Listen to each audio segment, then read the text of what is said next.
Ahmedabad civil હોસ્પિટલમાં એક અઠવાડિયાના ટૂંકા ગાળામાં 2 બાળકોના પેટમાંથી સર્જરી દ્વારા ફોરેન બોડી બહાર કાઢવાની સફળ સર્જરી કરવામાં આવી છે. તો મહેસાણાના ખોડાભાઈની 3 વર્ષની દીકરી 1 એપ્રિલ 2024ના રોજ રમતમાં આકસ્મિક રીતે સોયાબીન શ્વાસ નળીમાં જતા તીવ્ર શ્વાસોશ્વાસની તકલીફ ઊભી થઈ. તો મહેસાણા સિવિલમાં તેણીને શ્વાસ લેવામાં તકલીફ આવવાથી સતત ઓક્સિજનની જરૂર પડી રહી હતી. ત્યારબાદ ખાનગી હોસ્પિટલમાં દાખલ રાખ્યા દરમિયાન આર્યાનો છાતીનો સીટી સ્કેન કરાતા શ્વાસનળીના નીચેના ભાગમાં કોઈ વસ્તુ ફસાયેલી હોવાનું જાણવા મળ્યું હતું.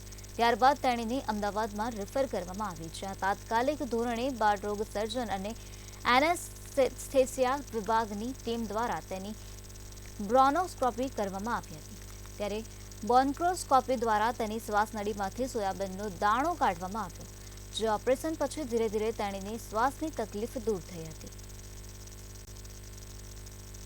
પછી એક સર્જન ડૉક્ટરે અમને સલાહ આપી કે તમે સીટી સ્કેન કરાવો. સીટી સ્કેન કરાવ્યો તો એની અંદર સિંગદાણાના 2 ટુકડા આવ્યા. તો એ સાહેબે અમને સલાહ આપી કે તમે અમદાવાદ સિવિલ હોસ્પિટલ 1200 બેડની હોસ્પિટલની અંદર ત્યાં આગળ થઈ ગયો પેલું રિફિલ.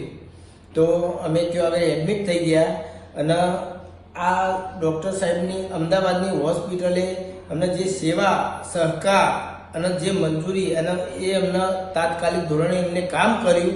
આ બાળકીની વાત કરીશ તો એના શ્વાસનળીમાંથી સોયાબીનનો ટુકડો કાઢ્યો અને એને સારું થઈ ગયું. અને બીજા બાળકની વાત કરીશ તો એની અંદરથી જે કાચું કોપરું આવે ને એ કોપરાનો દાણો એમાં ફસાયેલો હતો, જેને કાઢી અને બંનેને સારા કરી અને ઘરે મોકલી દેવામાં આવ્યા. આ ખૂબ કોમ્પ્લિકેટેડ બ્રોન્કોસ્કોપીની એનેસ્થેશિયાની વાત કરીશ તો ડૉક્ટર સ્મિતાબેન અને એમની સાથે ડૉક્ટર નિલેશની ટીમે એનેસ્થેશિયા આપ્યો. અને પહેલા કિસ્સામાં ડૉક્ટર જયશ્રી રામજી, જે અમારા એસોસિએટ પ્રોફેસર છે, એમને બ્રોન્કોસ્કોપી ઇમરજન્સીમાં કરી અને ફોરેન બોડી રિમૂવ કરી